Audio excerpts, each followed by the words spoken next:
focused on whether it's the air side of the system, combustion, refrigerant side, and so forth, but more focused on how systems perform and how to measure them and test them. And we have a group of about a dozen instructors all around the country, and put on about 170 events or so a year around the United States and sometimes in Canada. So with that, we're going to get started. There you go. So there's an old timer here by the name of Red Motley, and he said this right around the time where I was born, actually, about a year after I was born, 1960. And it's, nothing happens until somebody sells something. So I looked at that quote and said, you know what, I think I need to modify that just a little bit for the 21st century. Nothing happens until somebody buys something. We could try to sell all day long, but if that homeowner, if that customer isn't ready to buy, isn't convinced that what you're doing for them is worth it, it doesn't matter. You can just try to sell all day long. So high performance HVAC only works if it's something that the customer perceives they need or want or must have. So it's our job to show them what's going on with their home, what's going on with their system, so they can see the value of what we might be able to do to improve that system. And we'll get into what that means here in a second. So the question is, what is high performance HVAC? You might have a notion about it, system that performs really well, right? Well, in order to talk about high performance HVAC, let's back up to what is low performance HVAC? So we have been, through our contractors and directly over the past 30 years, have been testing systems all across the United States. And it really doesn't make a difference whether you're in Utah or New York or Tennessee. The average system out there, the typical, actually more than average, is actually delivering about 57% of its capacity. So if they're spending $1 on electricity or on fuel, about 43 cents of it is being wasted. Now some of it's going to be wasted no matter what. No system is 100% efficient, of course. But most systems, though, are 57%, or I must say worse than 57%. We see systems all the time at 35, 40%, or even less. So there's I guess it's kind of like if you can't see it, it must not be there. And performance is something that's hard to see unless you actually measure it, unless you're actually testing it. So the people that we train, and we've trained over 30,000 now over the past 30 years, they know how to identify these issues and test for them and then determine what needs to happen next. But more importantly, they learn how to talk to customers about it. Because if you don't know how to talk about it in a way the customer understands, it's really a tough sell. So high performance HVAC, is this yours? No, still me? Okay. Focuses on 4 things primarily: safety, health, comfort, and then finally energy efficiency, and in that order, believe it or not. Those in the energy efficiency business may not like to hear that, but the reality is until you're safe, healthy, and comfortable in your home, having a lower utility bill may not make much of a difference. Now, if you do those things and have a lower utility bill, now you're talking their language. So the interesting thing is when you get performance right, when you measure it, you figure out what to do about it and fix it, these 4 things tend to come into alignment. I remember back in the, I would say, late 80s, early 90s, it was like, well, you could have efficiency or you could have comfort. You can't have both. So we were out there selling high efficiency furnaces and high efficiency air conditioners, and people were like, oh, this heat pump blowing cold air. Well, it's like, yeah, but it's super efficient. Well, that's not something a customer wants to hear. So what we have found, when you properly get a system working where it should be, you can have all four of these things. So after a system's been tested and some of the problems solved, and I'm not talking perfection here because sometimes it's tough to get perfection. You know, I remember my partner who passed away a few years ago said, he went out to a home and said to the homeowner, I can get you probably to about 85 to 90% delivered efficiency, delivered capacity. And the homeowner's like, well, I want 100%. It's like, well, I could do that. Well, what's that going to cost? It's like, well, what we have to do is take the second floor of your home, remove it, set it on the ground, then go in, fix everything, and then put it back. And that's going to be about $150,000. Well, I don't want to spend that kind of money. Exactly. But if we get you to 90%, isn't that good enough? You know, it's a lot better than where you are right now at 42 or wherever they were at the time. So there's kind of that point of diminishing returns is what I'm getting at. So if we can get it to 80% or higher, I think we're doing a great job. We see a lot of 90s. I'm sure Dawn has tested a lot that she's done, and they've improved it into the 90% range or higher. So that's what high performance HVAC is. So how do we get there? How do we deliver that? Well, this is sort of the elements of performance. We start by measuring static pressures. We look at airflow. We look at delivered BTUs. And then we start to adjust the refrigerant charge. One of the big mistakes I see in our industry is we start messing around with the refrigerant charge and we don't even know what the airflow is. So that's like, don't do that. If you're doing that, stop doing that. Measure your airflow first, because then if you do need to adjust the charge, you know what's actually going on. If you have low airflow and you adjust your charge, what happens when you get the airflow right? Is your charge going to be right? Probably not. By the way, this is not meant to be a technical class. We're just barely touching on the parameters of performance, and there's a lot of training out there, and there's just no way we could do this in an hour, but we're just kind of touching the highlights, if you will. You know, we look at refrigerant charge, we look at combustion efficiency, and then finally test and balance the system. Commission it, get it to the point where it's actually delivering the right amount of air to the right rooms in the house at the right times. So those are all of the elements. It takes some work to get there. If you're an HVAC contractor, sometimes it might take a year or more of learning and some trial and error. You know, it's the old, when you get on a bicycle for the first time, you're going to skin your knees. That's going to happen. Now, hopefully, you know, we can help lessen that learning curve, but there's nothing like getting out there and getting on that bike and start pedaling. So that's how we deliver high performance, by doing those types of things. So let's see, what do we have next? So now I'm going to have Dawn talk about why. Why should we sell high performance? What does it do for you? So if you think it all in all, it actually benefits everyone, right? You have the owner of the home, benefits their utility bills, their comfort. You have the employees, because now they actually see how much that system has improved. And then you got the customers, right? So with all those things, it's all win-win. So let's start with customers. Safer, healthier home, more comfortable. They don't have those hot and cold spot rooms anymore. Reduce utility bills, more value for their dollar. So now if they're spending that much money on a 97 so-called percent furnace, we now can actually deliver that based on what we do and what we offer. The equipment will last longer. Now they don't have those limit switches going on and off all the time, or their blowers are cranking up because the static pressure is so high. And then again, fewer unexpected breakdowns. Customers happy. Employees, better career path.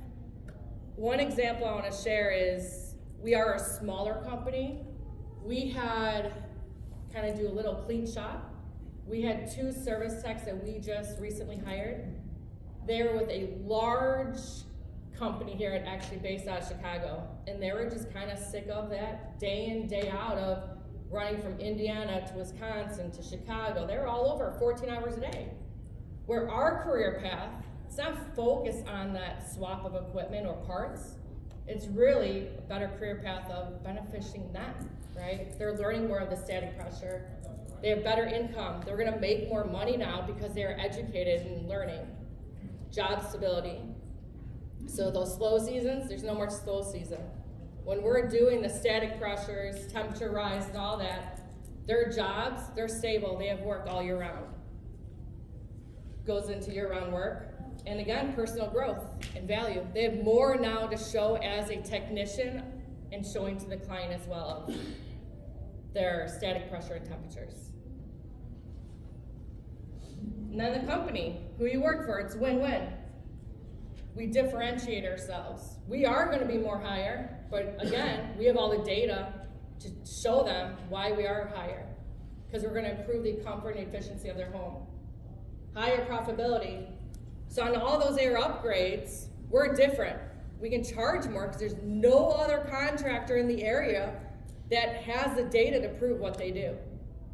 Better quality work, better trained employees, fewer callbacks, which that's helped out dramatically with us. More referrals. That, in the past 2 years, we don't have to advertise. It's all neighbors talking to each other saying that we fixed it and they call us. And then again, year-round work, stability, more even cash flow.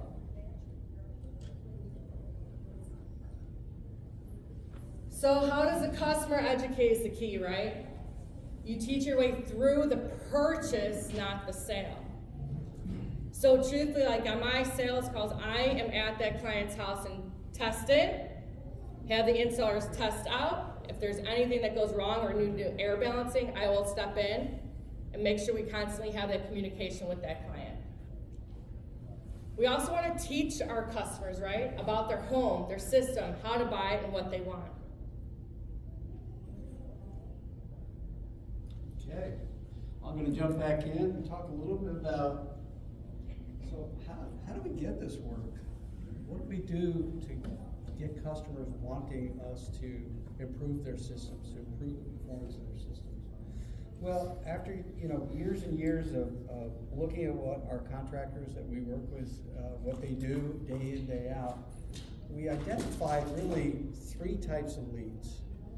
So each type of lead needs to be addressed a little bit differently. So if we go to the 3 leads, there's what we call traditional replacement leads. What is that? That's when a customer calls you and says, hey, I want an estimate on a new furnace or a new air conditioning system, new heat pump. Can you come out and give me an estimate? So that's one type of lead. So when we're talking about a high performance sale, we need to handle that lead a certain way, because for the to start with, they're just not prepared for what you might be doing, for you testing. Everybody else is coming in, showing them some shiny literature, and if they're lucky, they'll write a proposal. Sometimes they'll write a price on the back of a business card. So that's a lot of the competition, right? So they're used to that, and if you come in and you're like, oh, we have to do this, we have to do that, and you're too aggressive, that could actually turn the customer off. They could say, oh, okay, what are you setting me up for here? And so we need to handle that a little bit differently. We're going to talk about each type of lead. Service-generated leads. Those are from your service people. If you are an HVAC contractor or you're a technician, those types of leads come from the technician doing a maintenance call, doing an on-demand service, whatever type of service work they might be doing, and identifying issues with the system. And we're going to talk about how to handle that kind of lead and what to do from the service tech standpoint. Because again, the customer's not quite expecting that you're going to come out and give them a proposal to fix their system. They may not even think it's broken, right? So we have to tread carefully. And then the final one is the guy all the way at the end there. The frustrated customers that everybody and their brother out, nobody can fix their system. It's too hot upstairs in the summer, and there's dust all over the furniture all the time. That they just had it. That's actually, and Don's gonna talk about, that's actually our favorite kind of lead, because it's somebody who wants your services, and you don't have to sort of prep them quite as much, if you will. So let's talk about the three types of leads a little more in depth. So how do you handle traditional replacement leads? Your current marketing is probably fine. You don't need to dramatically change anything. You don't need to go overboard saying, well, you know, here's all the things we're gonna do at your house. But you could start introducing words like high performance, measured results, proven results in what you do in your marketing messaging. Again, we can't do a marketing class here. That's another 2 hours. But there's a way to kind of let the customer know we're a little bit different than everybody else. We're not just swapping out your equipment. This one's important. Add questions to your CSR scripts that start to point towards identifying, are there issues with the home? Are there things they're unhappy about? I mean, they're calling you to replace the equipment that may be 20 years old or more, but maybe they've been living with problems that they've learned to live with over the years. And it's kind of in the back of their mind, but unless you bring it up, they kind of like, oh, it's just the way this house is. It's always been this way. I can tell you one story. When I was running one of these leads, this was quite a long time ago, but I was running one of these leads, and this was my aha moment in this industry. So I actually came into this industry, by the way, as the editor of Contracting Business Magazine, and then I ended up selling by night, editor by day, because I made more money selling at night. And I needed to feed my new family. So I hooked up with a contractor. I was running sales calls. I was actually ended up running installation after a while too. But I was in a home in Cleveland, Ohio. It was the middle of winter, freezing outside, kind of like a day like today, except for I think there was about 2 feet of snow on the ground. And so I come into the home, and I had my usual sales approach where you go in, sit down with the customer first, do a needs analysis, you know, that sort of thing. A very typical sales call that we were trained to do. And I said to the customer, I said, let's sit down in the living room, and I'd just like to ask you a few questions. And they're like, oh no, we don't use the living room in the winter, can't you tell? And sure enough, I mean, I took my coat off, and you could hang meat in that room. It was so cold. And I'm like, that's interesting. And so we went to the kitchen where it was warmer, and we went through the analysis, and then I went downstairs to measure up the equipment in the basement. And I noticed, and I was brand new to this stuff, if you will, I noticed there were these little handles on these ducts. Well, we know what those are, dampers, right? And I said, you know, if I close some of these over here, maybe more air will go over there. Because my rudimentary air balancing, I had no tools, no instruments or anything. And so I did. I adjusted some of the dampers. I took my measurements, came back upstairs. I said, let's go back in the living room. And they were like, well, why do you want to go in there? Well, let's just go in and want to talk to you. So we go in the living room, and it was already about 10 degrees warmer. The look on their faces, this is an elderly couple in their probably 70s. What did you do? Well, I just made some adjustments to see if I could get more heat in this area. We built this house. We've lived here 40 years. We've never been able to use the living room in the winter. And in 10 minutes, you fixed it? And that was like, you know, one of those aha moments, like, wow, I didn't realize there was such an issue. And I that got me on the path to where, you know, NCI started heading in terms of understanding why these things were happening, and then how to test them and how to measure them and so forth. And so I noticed that customers will respond when you start asking the right questions. So going back to the lead generation, asking the right questions, talk about if you're certified, if you're trained, talk about that. And then very importantly, provide recommendations, start to kind of get them in a mindset of this company's going to do more than just swap out my furnace, but without scaring them. That's the key, is finding that balance of just mentioning a few things. And then document the responses. This one's really important so that when your salesperson, comfort specialist, goes out, they're sort of prepared for what they might be walking into. So that's a traditional lead, replacement lead.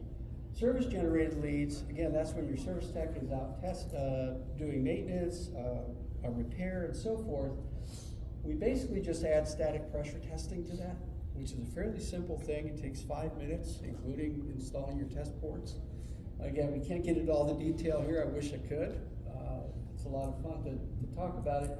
But essentially, start testing on every call, short customer interview. Your service tech, the key there is to train your service tech to ask some right questions. Because the worst thing you can do is say, oh, we got high static pressures here, and then sets up a call for the comfort specialist to go out, and he goes out or she goes out, and the homeowner's like, I don't even know why you're here. So we need to get them at least in a mindset of this is something they might want us to further investigate.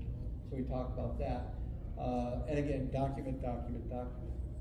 The third kind of lead is the homeowners seeking solutions, people who are just frustrated. That gets handled completely by the CSR, by the customer service rep, typically. And there, what you want to do is get them talking. Just let them talk. They will tell you everything that's wrong with that house.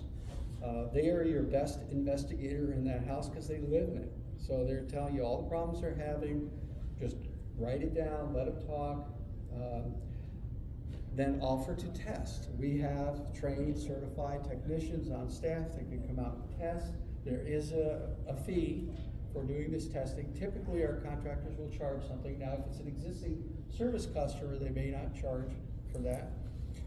And typically, what they do is say, there is a fee, it's $195 to come out and test, but if you decide to do the recommendations that we're going to show you, we'll apply that towards that, getting the work done.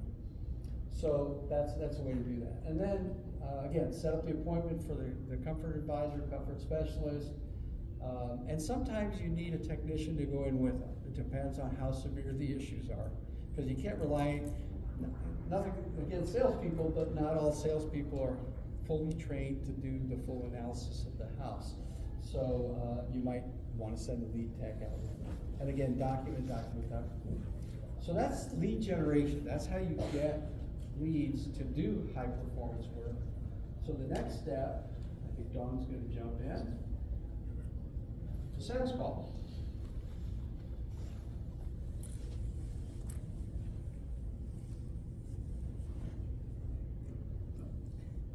So just like we had on the other end, there's now 3 types of sales calls. You have the traditional replacement, where they'll just call in and ask for a replacement of their furnace and air conditioner, or whether it be boiler, space pack, whatever you may have. A service-generated call turnover, which that's probably one of my favorites as well, because that closing ratio should be skyrocketing on that, right? If they're already a customer, they're already engaged, they've already know the relationship you have as homeowner and contractor. And then obviously the homeowner is just seeking solutions. That's my favorite one, the homeowner seeking solutions. Because they're aggravated, and when you show them the data, they're automatically checked in wanting to know, okay, what can you do, right? All right, so let's start with traditional. Start with an interview, needs, wants. So typically I know it's completely changed even from when I first started. When I first started, it used to be sitting at that table right in the kitchen, going through questions or whatnot. Now, on my point, I see it more of, I ask them obviously where the furnace is located, can ask them, hey, which rooms in your home are too hot or too cold? Can you show me them? I actually want to see those before I go and see the furnace, right? Introduce the concept of testing slowly, which again, your competition does not do. So you're doing your test ports, your static pressure, your temperature rise. Bringing in only the thermometer and manometer. So typically I have a backpack when I go into a customer's home, and that will have all my static pressure, temperature, field piece, tools. Obviously a drill, it's hidden in my backpack, I don't bring that out. And again, I don't go over, we drill holes, they're test ports, right? We're using that for testing purposes. I find when clients hear you say drill hole, oh, please don't drill hole. They're scared, you're gonna drill something. But we always do patch that. And then interpret airflow with statistics and also the TrueFlow tool. Has anyone heard of that? The TrueFlow? Yeah? Are you using it currently? No? Yeah, it Yes. looks really nice in the back of my office door.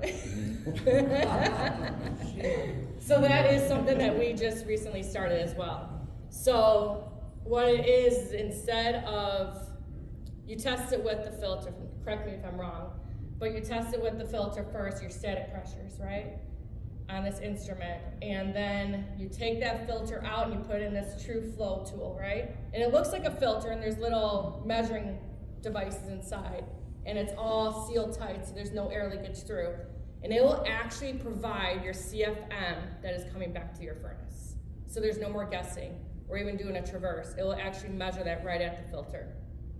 Yeah, and we've made it that far with it. We just haven't implemented it into practice. Yeah, it does amazing things just by comparing active static with the filter currently in it, and then you have to have the manufacturer's chart if you want to be honest. Sure. Oop, wrong button. Again, taking the customer with you, right? So when I'm going to be doing those static pressures, you're going over blood pressure. They don't know static pressure, blood pressure, converting it. And again, with CFMs, I use buckets of air. So if this system needs 1200 CFM, I don't say CFM, I say 1200 buckets of air. It's easier for them to analyze and picture than what is CFM and breaking it down. I don't have the time to do that, that's too techy for them. So I use buckets of air. Educate the homeowner about their system, right? If it's short on return air, briefly you can go over like what you could do just based on your numbers right now. I always go back to the office and kind of analyze it more and just get all my data together. At a minimum, offer air upgrade. So for our air upgrade, a lot of our systems right are in the basement. They're always short on return air, right? Every last one of them. Is that everyone in here? You're short on return air in a system typically? So we always add return air to a basement. Or, better yet, if we have access to that first floor, I prefer first floor. So that way you're actually bringing back that air from the space that you're living in. Offer other options based on needs and findings. Better filtering system that doesn't restrict too much airflow to come back. Never push, always allow the customer to pull, and you are there to facilitate their buying process. Service generated.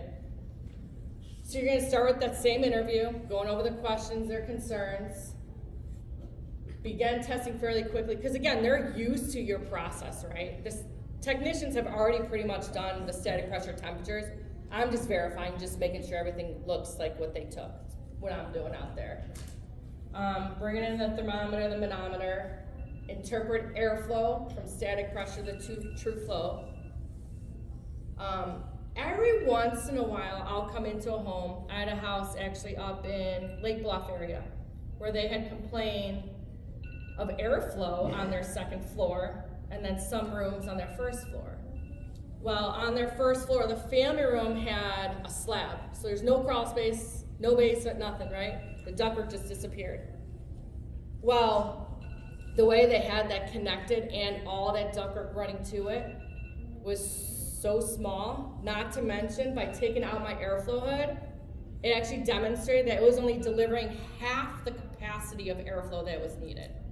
So it was a 4-ton system, 1600 CFM, it was only delivering 800 CFM. So in that case, obviously I'd highly not recommend doing any sort of sealing of the ductwork, right? It's all in a finished basement. Unfortunately, that house last winter when they had that really, really cold spell, they had their water main broke in their house and it demolished their kitchen and their basement where all the ductwork was. So they had called us up. You just lost power. Awesome. It's okay, I'll keep going. So they had no choice, but they opened up their whole basement down below and we were able to remove all the ductwork, put in all the properly sized ductwork to make actually that system work.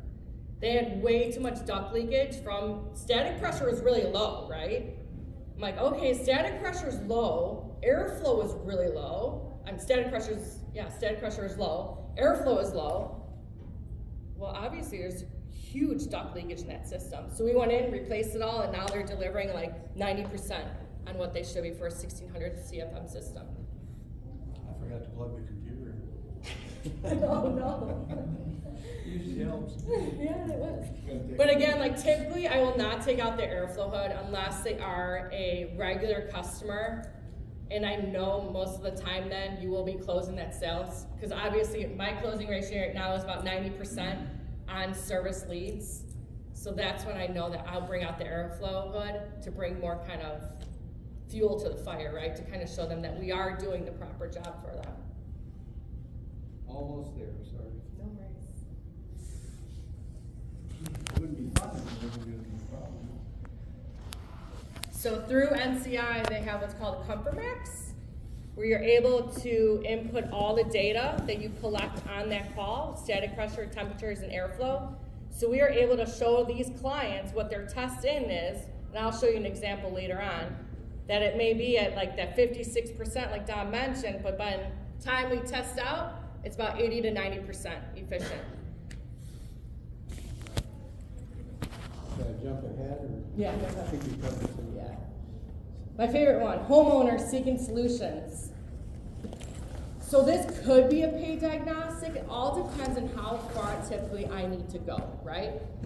If I am bringing in my static pressure device and also my field piece for temperatures, that I do not charge for. That's just like a preliminary. But if it comes time to bringing in that airflow hood for a further diagnostic, absolutely, we're going to charge for that. Okay, one over there. And then again, interpreting the airflow from statistics with a true flow tool. Again, that's something we are just starting with the true flow. It's been pretty impressive so far. Again, begin testing quickly. The customer wants answers, take them and show. So I'm noticing, correct me if I'm wrong, but I'm noticing more clients are on their phones, on their computers where they don't have time for you. Is that what you're kind of seeing out there? So what I've done is I will actually take pictures and videos of every little thing that I may find that could benefit that customer or that homeowner. And then again, you just want to teach the homeowner, if they are available and you ask them, hey, do you have a few minutes? I just want to show you some things that really concerns me. Yeah, absolutely. Let's go look, you know. Take them down to the furnace, show them the certain fittings, their pressure on their system, show them that. They want to be engaged, they want to be involved. One of my favorite things is when I use the flow hood, I would actually hand the customer the flow hood and let them measure and I take down the readings. So if I say, okay, we should be getting 150 CFM out of that register, and they put it up there and it says 30, first thing they do is they take the hood and they go, must be something wrong with it. But seriously though, they love handed, you know, you hand them the instruments, sometimes they don't want to give them back. They're like, okay, where do we go next? So get them involved. I think that's Absolutely. what Don's saying. Yeah. I mean, it goes more into just even like the ductwork, right? What about that blower wheel? If that blower wheel is caked 1/16 of an inch, correct me if I'm wrong again, but if it's 1/16 of an inch of dust, it will decrease that efficiency by 30% or more. So that's huge. If that wheel is dirty, you really think it's going to move that air that that system needs? It's not. If the equipment is older than 10 years or extremely oversized, I would start thinking, hey, you know what? Based on the calculation, the load calculation I did in your home today, I would highly recommend you looking into possibly replacing that system. Especially if it's 10 years. They're going to just continue to go through parts. Heat exchangers, motors, igniters, flame sensor, you name it. Never push. Always allow the customer to pull. And you are there to facilitate the buying process. So this is the one example I was kind of briefly sharing about. So this home, brand new, this is their first winter in their house. They have a furnace for the first floor, furnace for second floor. That's what this one does. So this one's up in an attic. And of course they built the room around the furnace after it was done, right? You look at that supply panel, that I call it, right? Of the box sitting on top of the evaporator coil. You think that system was going off on limit? Yep. Customers saying, it won't keep my house warm. Yeah, it's going off on limit. My static pressure is skyrocketing. Then in the return, how you like that return just slapped to the side of it? You think it's getting really that much air back to that system?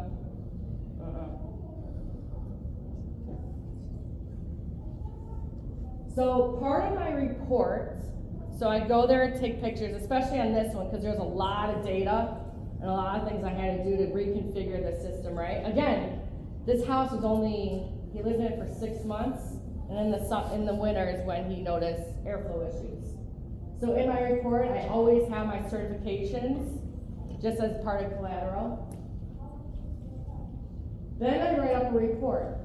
So just for example, item 1, found supply plenum restrictive.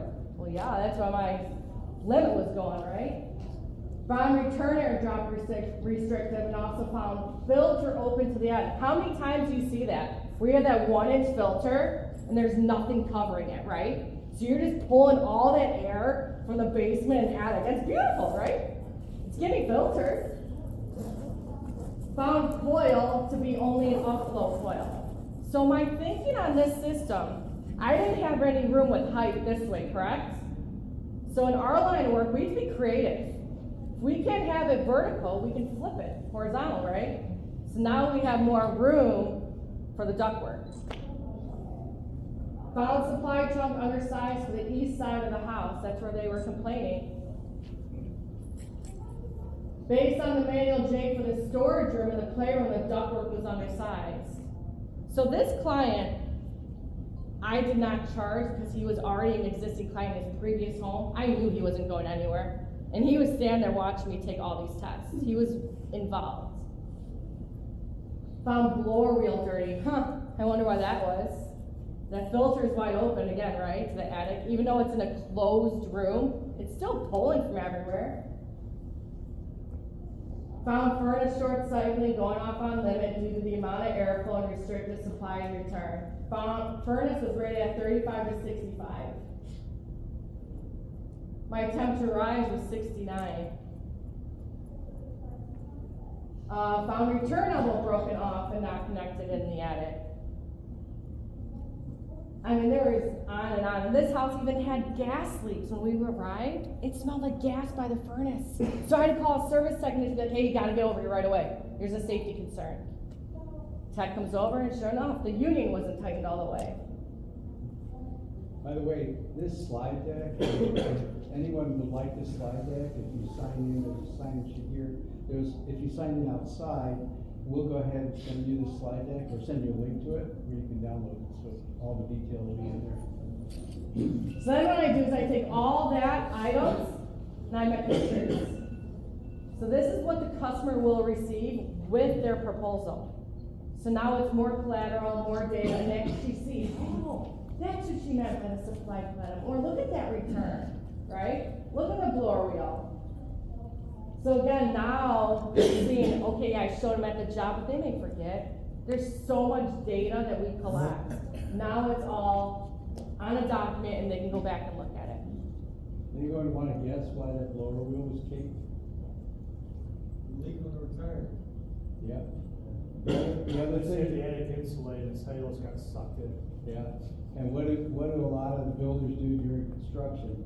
Yeah. If it's the middle of winter, they turn the equipment on and it sucks all that drywall dust and everything into that furnace. So What's my warranty?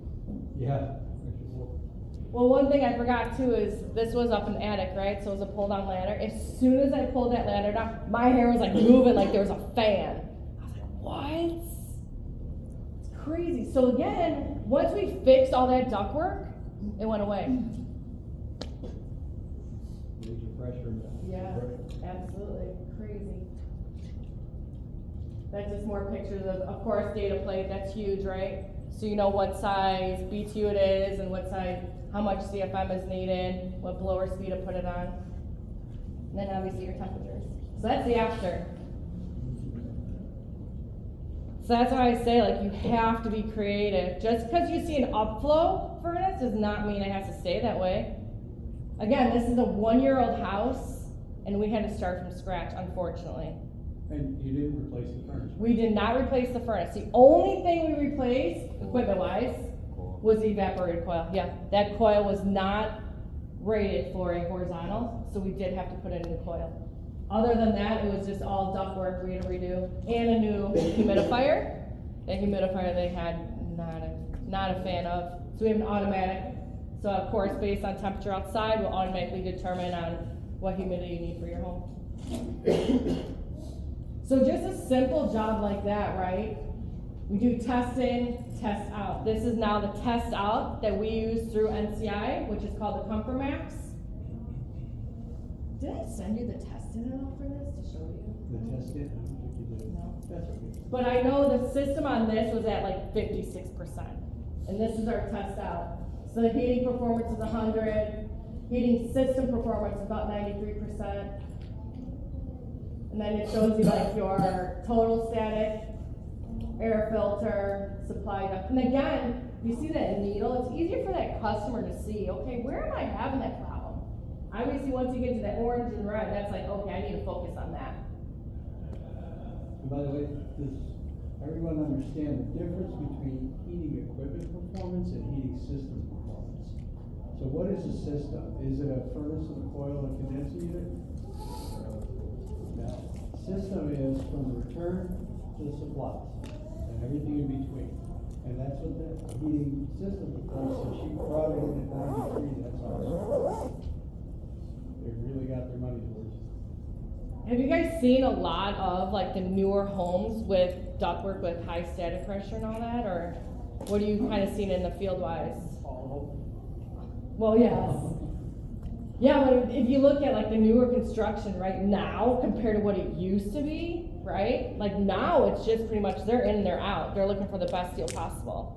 Where when we come in and we fix a lot of the new construction stuff, there's certain neighborhoods that we have found that it's just all word of mouth now. Right. And then on this particular house, we're actually able to certify it based on the performance that it now provides after all the ductwork. So looking at that, what do you think that job went for?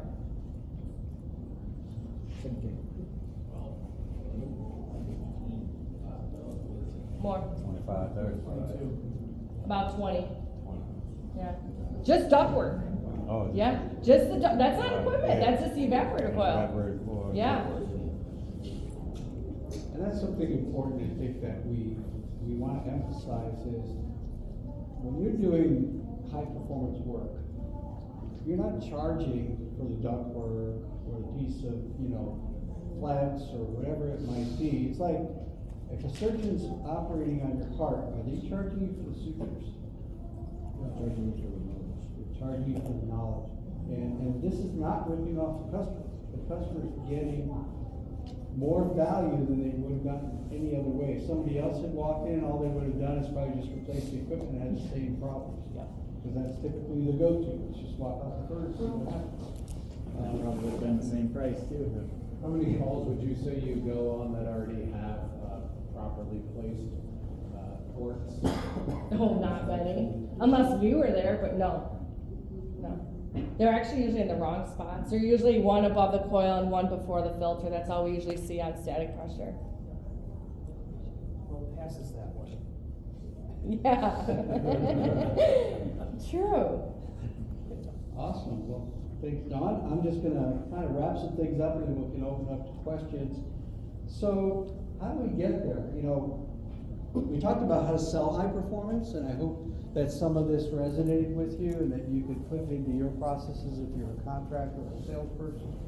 But in order to sell high performance, we need to be able to actually deliver high performance. So it's not just lip service. I see so often contractors advertising, oh, we'll make your system work like a charm, it'll high quality, they'll use all these words, but there's no proof in the pudding, so to speak. So, Don does reports. It says, this is what it was before, here's what it is now. We delivered what we said we were going to do. And that's so important. So the key to delivering high performance is getting your people trained, is getting them on the path to performance. And most service techs, most installers are great people. I know thousands of them literally. They want to do the right thing, but a lot of times they were never trained. Maybe they went to vocational school, and they were trained on the basics, and they kind of know how to put the gauges on, and a few things like that, and keep things safe and so forth, but they were never trained to actually question, number one, and then test and interpret what they're reading, what they're seeing. So it's a process, and it's not an overnight process. So the way we look at it, we call it the training path to high performance is you start out with learning about airflow testing and diagnostics. That's the foundation of it all, because if you don't got the air, you don't have the BTUs. You don't have the efficiency, you don't have the comfort. Airflow is really the biggest issue in our industry, really. So learning the basics of airflow, not just what's a CFM, but where do you measure? How do you measure? How does static change the way the blower performs and so on and so forth? So there's a lot of knowledge there that needs to be absorbed. And I can tell you, when we do our training, we do what's called a pre-training knowledge check, which is basically 10 questions that actually end up being on the final certification exam. Anyone want to guess what the average percent of questions that they get right in the pre-knowledge checks? 20. What's that? 20%. 20. You hit it. It's about 20%. And that's not a bad reflection on the technician. It just shows that they were never taught. They never learned this stuff. So that's the important thing here. So getting them on the path, airflow testing and diagnostics. We have something called duct system optimization. Now you're taking that knowledge and you're learning how to diagnose the system and do the right kinds of things to repair it, to make it work right. CO and combustion testing, we could spend another hour just on that. A lot of furnaces, a lot of boilers are just tuned improperly. Not only are they not efficient, we see efficiencies just of the delivered BTUs at the equipment running 20-30% less than what it should be, but also safety concerns. Dawn talked about that inrush of air when she pulled the pull down stair down to the attic. That's a pressure imbalance. You get bad enough pressure imbalances, it can cause equipment to start backdrafting, to start introducing carbon monoxide, all kinds of nasty problems. So understanding pressures, understanding airflow, it's all interconnected. We talk about building science. Understanding the building science, really important. How does a house work? How does it perform? Taking that time, and most techs and even installers want to learn. They kind of light up when you're giving them new knowledge like this. So it's really good stuff. And then we move up to residential system performance. What that really means is now we're looking at the BTUs, the delivered BTUs into the space. First, what the equipment can do. Is it doing what it's supposed to be doing? And then, is it making it into the space? Because most of the time, it's not. Or a lot of it is not. And then finally, balancing that system. That's sort of at the top of that learning ladder is, and not everybody in your company needs to learn how to balance, of course, but you need some people on your team that have been trained and certified, hopefully, to test and balance the system, because that will make sure that comfort is even throughout the home. So that's sort of the progression, if you will, the training path to performance.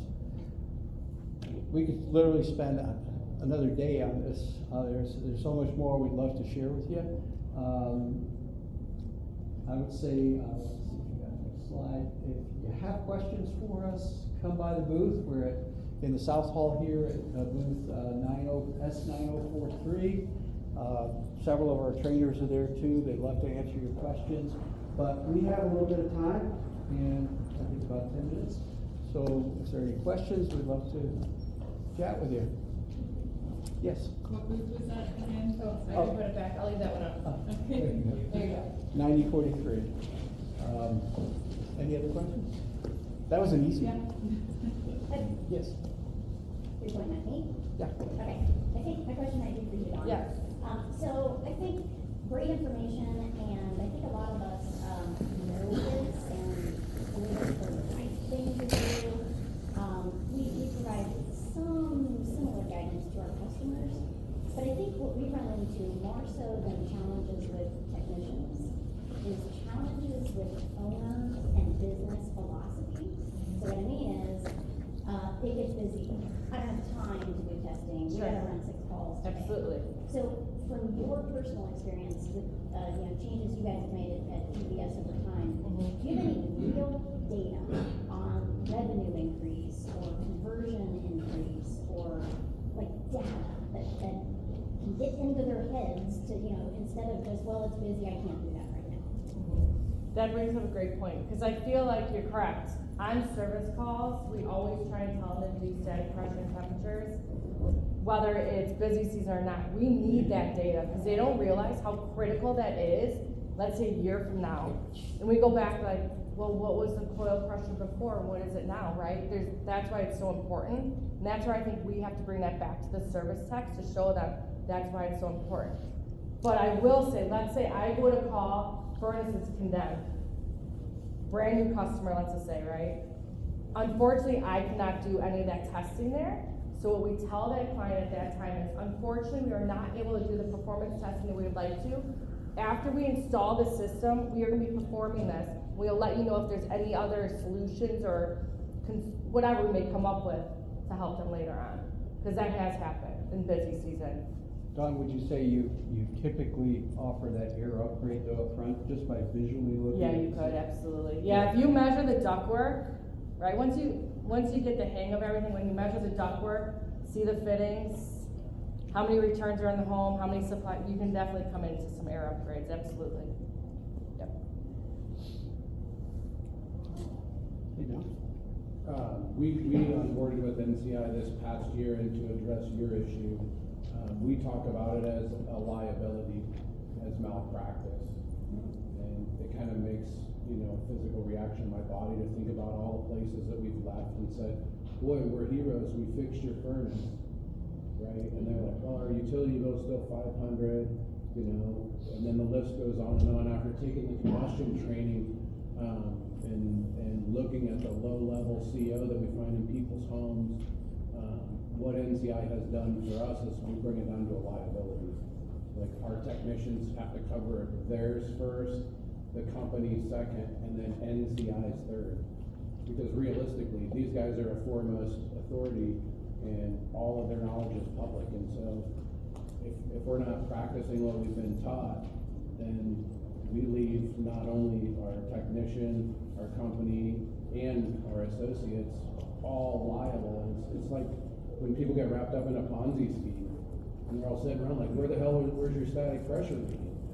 Well, shit, we were bit. Well, shit in one hand and hope in another, So, yeah, it has to come down to a liability and just being a stand for the truth. Ethics, yeah. I wouldn't want the doctor to send me home saying, well, you don't look as fat as your blood pressure proves. Have a good day. Boy, aren't you warm there, Chappie? And we have had contractors give us feedback that as a result of doing these things, doing the right things, whether it's in service or install, that they slow down.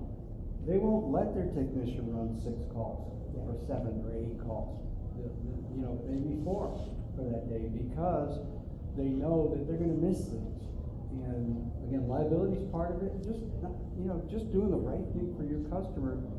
And economically, it's paid off for them. They are actually doing better, running fewer calls, fixing more systems as a result of that. And we have one company in California, he said his average sale, this was about 2 years ago, his average sale went from about 11,000 to 18,000. Average. So that's like the little stuff and the big stuff. Some were $25,000, $30,000 replacements and duct renovations and so forth. So, the money is there. And again, we're not, and I want to emphasize this isn't taking advantage of customers. It's actually giving them the value for their dollar. Oh, sorry. Sorry, question for, Dawn. Dawn. Yes. Do you use any equipment or technology currently that sort of gathers the data without a technician on the road to a home, or is it all kind of reactive based on So typically I will do all the data collecting. And there, we have service type. So we have a form that I've created called the sales performance report. And it will have, furnace nameplate, blower wheel condition, blower speeds for heating and cooling, static pressure before filter, after filter, before coil, after coil. And then it goes into temperatures at the equipment and then temperatures at the rooms. I pick typically 3 rooms and I average those temperatures.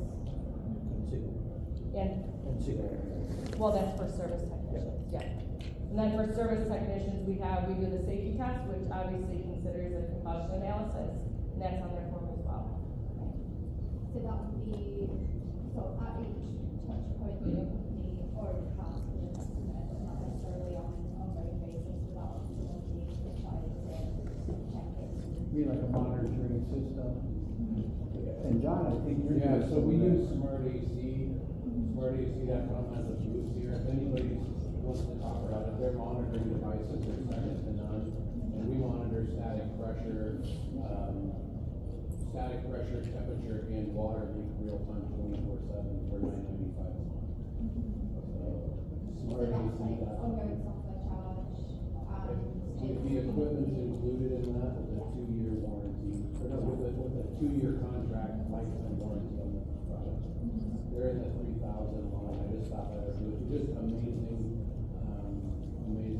for monitoring after the fact. But we have now 65 maintenance agreements that have Smart AC, but we retro commission them all with NCI modalities before we deployed. So now, every time the furnace cycles, our monitor says this is exactly what the static is in the return. And then it'll alert them as it goes.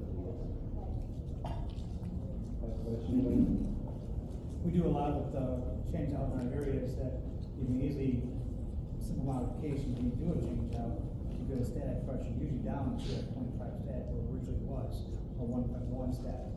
And a few that we don't get all the way down, maybe set 0.65 static, you still improve the airflow for the customer, not going to complain. The customers that turn down that option, they just want the box change out, we'll do it. If you have a problem, hey, Mrs. Jones, remember this conversation? Put the liability on that, not on me. Do you have a question? Yes, so what sort of precautions do y'all take whenever it comes to the second opinion? Like, I guess, you've done that paper with all the defects that you see, and you saw them, hey, it's costing $20,000. What sort of precautions do y'all take from your customer, like, calling another company, hey, these are defects, this person, right, this company is telling me it's gonna be $20,000, what do you do? So typically, like based on the collateral that we have, of all the data we collect, I don't have any other contractor in the area that will come back with anything near what we come up with. You know, based on that, again, it's data, right? It's not like we're coming up with anything. It's all the data that we are collecting that we're providing to that client to show them this is what we came up with. That's what the data's saying. Data can't be wrong on what your temperatures are, right? Or your static pressures.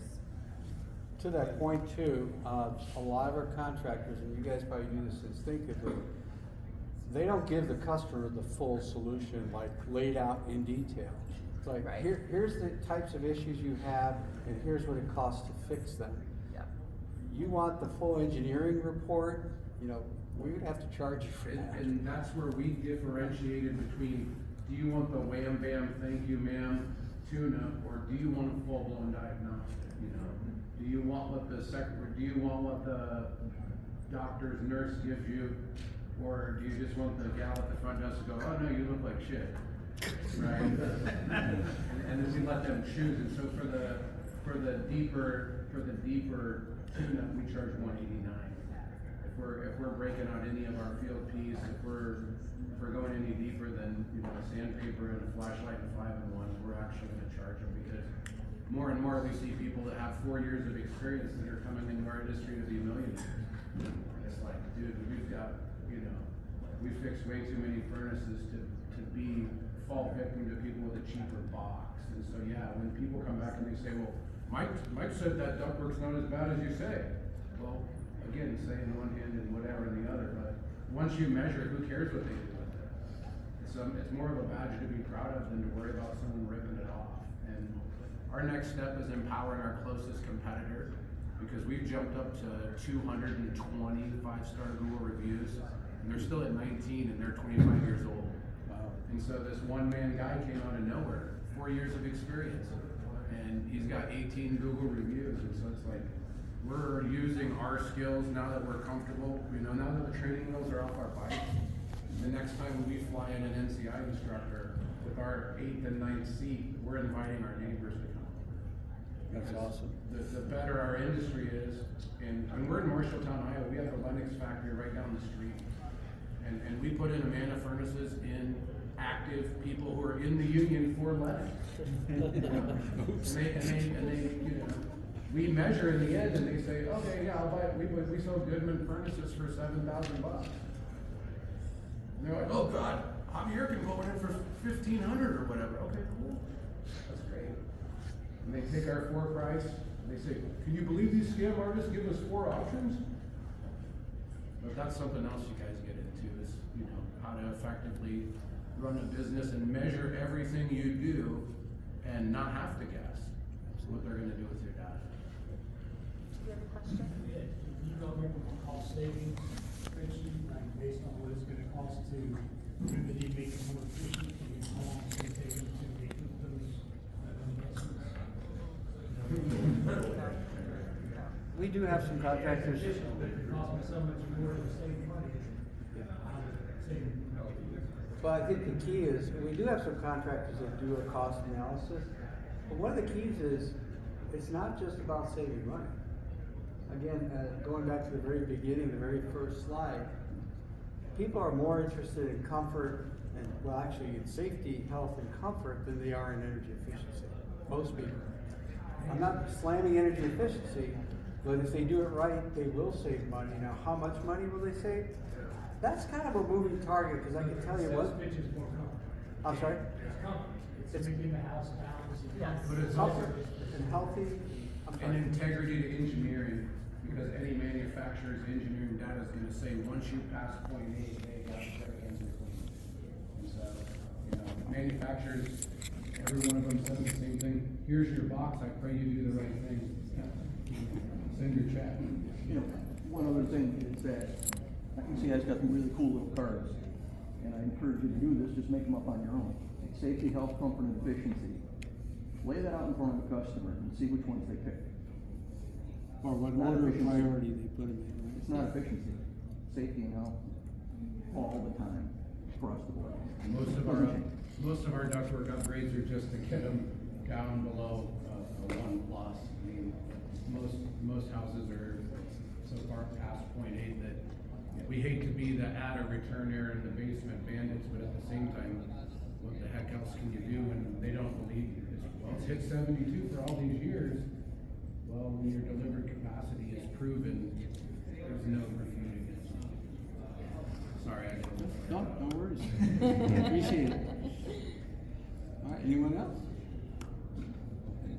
Well, thank you so much, and again, if you haven't signed in to get the slide deck, please, paper up here, the paper in the back, and thank you again. Thank you, everyone.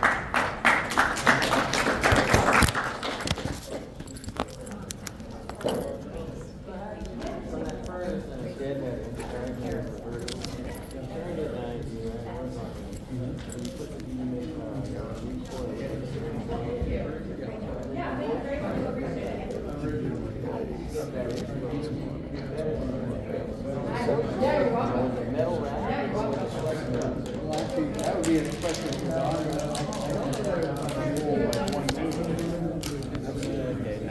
Okay. Now, so you gotta jump on board.